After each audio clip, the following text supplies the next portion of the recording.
Hello, here we are in the garden. Today we're going to talk about pruning your grapevines.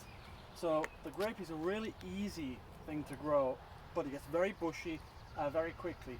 The nice thing is, if you look after your grapevine, it's going to live longer than any other plant in your garden, and you're going to have something that's going to live for a couple of hundred years.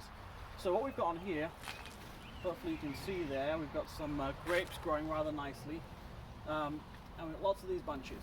What we need to do, we actually need to prune off these tendrils that are pushing back and trying to grow the vine out. So we're going to snip those back and let some air circulate back in here, because what's going to happen if we don't get some air flowing in here, it's going to get mildewy and damp in here, and that's going to cause rot on these beautiful grapes. And the other reason for this is if we let some air and some sunshine into this, it's going to ensure that we get nice ripening grapes much so it's going to speed up that process for us. And we can be quite brutal about this. One thing just to note, one thing that we don't want to do is to take all the leaves off, because these little grapes need about 8 to 9 hours of sunshine on them, but even when it's really bright out, we still sometimes need a little bit of shade during the day. So we'll just start snipping back. Get some air in here first, just like this.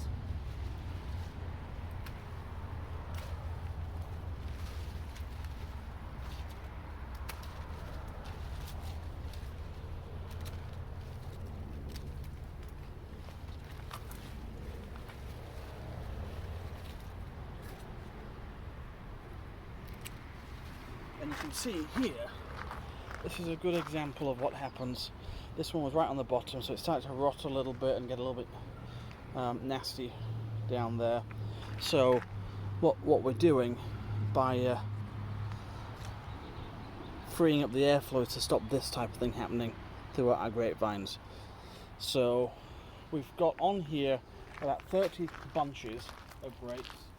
So by thinning it out, we're actually getting rid of some of those disease pieces, and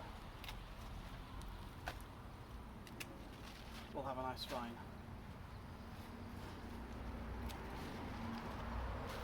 Now, unlike winter pruning, this is something we're going to do every few weeks. This is not one job that you'll do once and then leave it all season. These tendrils will aggressively come back. You see this one here.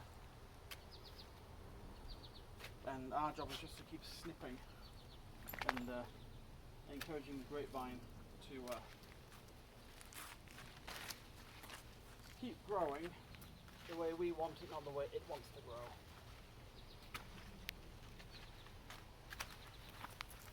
And I'm reminded of a house I remember seeing in the south of France, where they had a grapevine that used to trellis over the front of the house, and what actually happened is after the old lady passed away, the grapevine took over and you could barely see the front of the house anymore.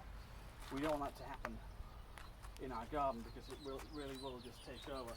So we just want to keep it in check.